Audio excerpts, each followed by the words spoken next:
साथियों नमस्कार, मैं प्रशांत। आप देख रहे हैं खुदरंग और खुदरंग पर बहुजन समाज पार्टी को लेकर के एक बड़ी खबर है।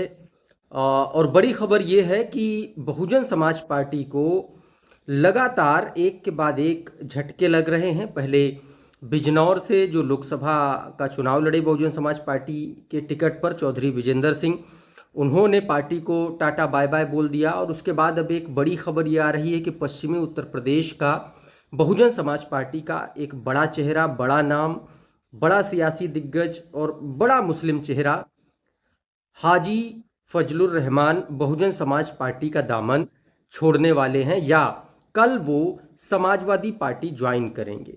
मेरी जो जानकारी है, जो मेरी बातचीत हो रही है सहारनपुर के जो मेरे साथी हैं, जो पत्रकार साथी हैं, उनके मार्फत वो सहारनपुर से निकल चुके हैं और कल हाजी फजलुर रहमान जो है वो समाजवादी पार्टी का दामन थामेंगे। अपने तमाम सारे समर्थकों के साथ वो अब बहुजन समाज पार्टी को अलविदा कह चुके हैं।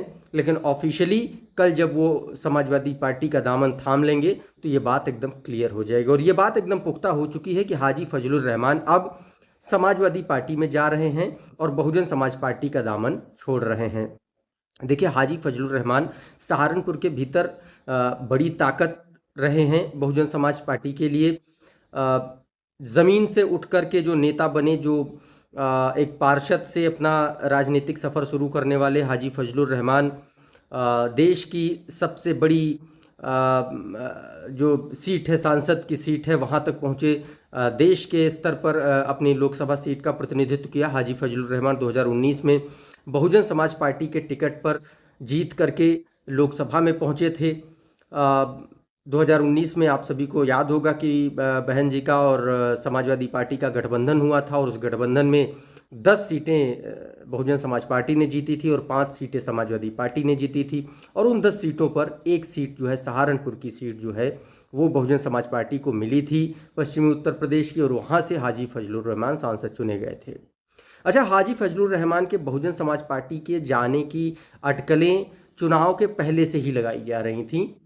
ये तब से लगाई जा रही थी जब चुनाव से आने पहले बहुजन समाज पार्टी ने लोकसभा का प्रभारी हाजी फजलुर रहमान को ना बना करके दूसरे कैंडिडेट को बना दिया, माजिद अली को बना दिया।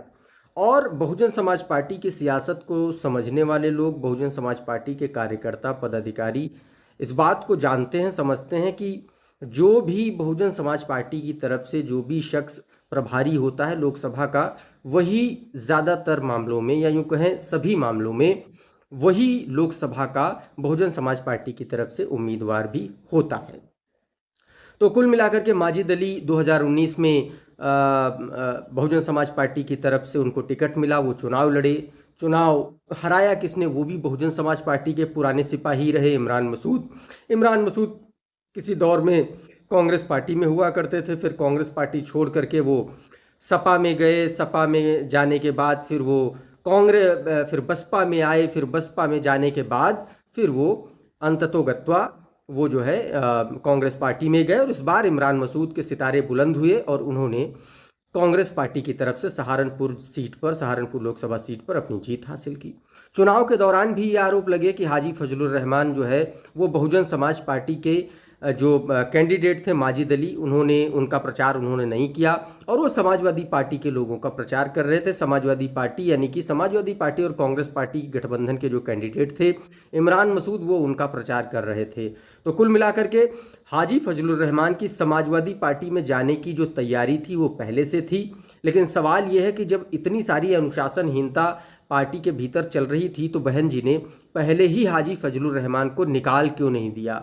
वो भी तब जब चुनाव हारने के तुरंत बाद, जिसको 2024 का बहन जी ने टिकट दिया माजिद अली को, उस कैंडिडेट को निकाल करके बाहर कर दिया पार्टी से। तो फिर हाजी फजलुर रहमान को क्यों नहीं निकाला? उसके पीछे भी अपने कारण है। देखिए, सहारनपुर में जो मुस्लिम वोट बैंक है एक बड़ी ताकत है और हिंदू मुस्लिम का पोलराइजेशन बहुत ज़बरदस्त तरीके से होता है। इस बार कांग्रेस पार्टी से जिस तरीके से, जिस भाषा का इस्तेमाल इमरान मसूद कर रहे थे, उस भाषा का इस्तेमाल उन्होंने नहीं किया। उन्होंने थोड़ा सा हल्का अप्रोच किया ताकि उनको मुसलमानों का वोट मिले और साथ में हिंदुओं का भी वोट मिला। नतीजा ये हुआ कि भारतीय जनता पार्टी के जो कैंडिडेट थे राघव लखनपाल, वो चुनाव हार गए। राघव लखनपाल 2014 में लोकसभा सांसद बने थे, फिर 2019 में हारे और 2024 में भी बीजेपी ने दांव लगाया था, वो हार गए। उसके पीछे बड़ा कारण बताया गया हाजी फजलुर रहमान का समाजवादी पार्टी और कांग्रेस कैंडिडेट इमरान मसूद के साथ हो जाना। हाजी फजलुर रहमान अपने आप में एक बड़ी ताकत हैं। 20 साल लगातार वो पार्षद रहे हैं, तो ग्रास रूट लेवल की राजनीति जानते हैं, समझते हैं।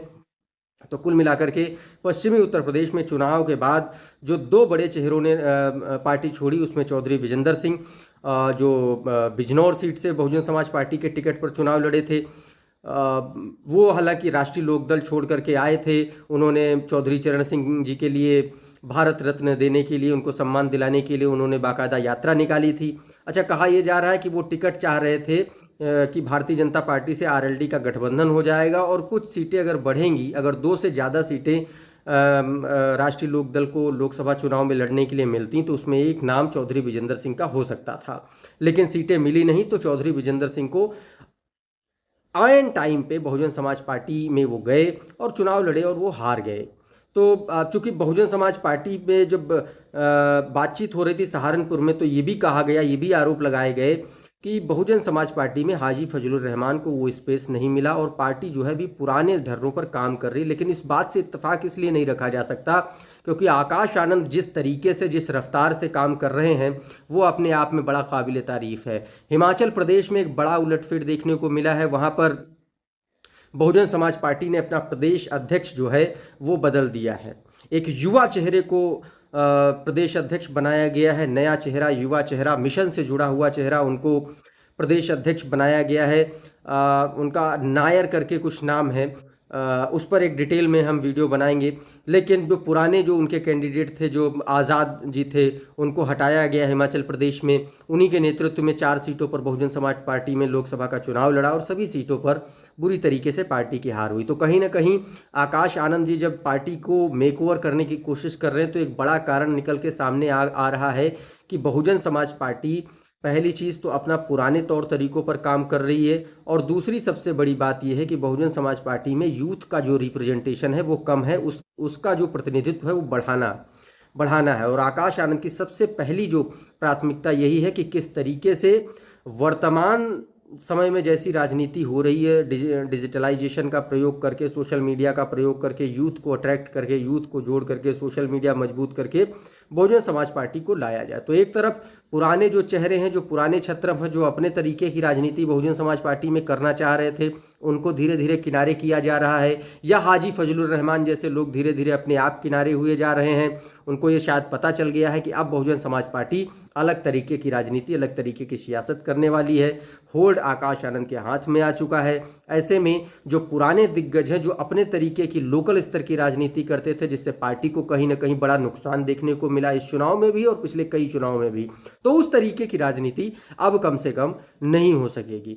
तो आज की ये जो सबसे बड़ी खबर यही है, जो कल की बड़ी खबर बनने वाली है बहुजन समाज पार्टी के लिए, वो ये है कि हाजी फजलुर रहमान कल जो है सुबह समाजवादी पार्टी के प्रदेश कार्यालय में समाजवादी पार्टी की सदस्यता लेंगे। बहुजन समाज पार्टी को अलविदा उन्होंने कह दिया है।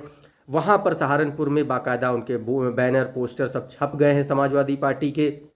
यहाँ पर कल सिर्फ एक रस्म अदायगी होगी और उसके बाद वो समाजवादी पार्टी के पूरी तरीके से व्यक्ति हो जाएंगे, पदाधिकारी हो जाएंगे। अब उनको क्या पद मिलेगा, क्या नहीं मिलेगा, ये आने वाला वक्त बताएगा। लेकिन समाजवादी पार्टी के लिए इसको एक तरीके से झटका माना जा सकता है, क्योंकि वहाँ पर चूँकि माजिद अली जा चुके थे और दूसरी बात हाजी फजलुर रहमान भी जा चुके थे। चूँकि जिस तरीके से बहन जी ने जो रिजल्ट आया और उसमें ये कहा कि मुसलमानों को जो टिकट दिया गया उससे उनको फ़ायदा नहीं हुआ, तो कहीं ना कहीं हो सकता है उस बात से भी हाजी फजलुर रहमान आहत हों और वहाँ से उन्होंने पार्टी से किनारे होने का फैसला किया हो। हालांकि ये बात भी इसमें दम इसलिए नहीं दिखाई पड़ती क्योंकि वो पहले से ही जाने की तैयारी में थे और वो पहले से ही समाजवादी पार्टी को बैक कर रहे थे, उसके लिए प्रचार कर रहे थे।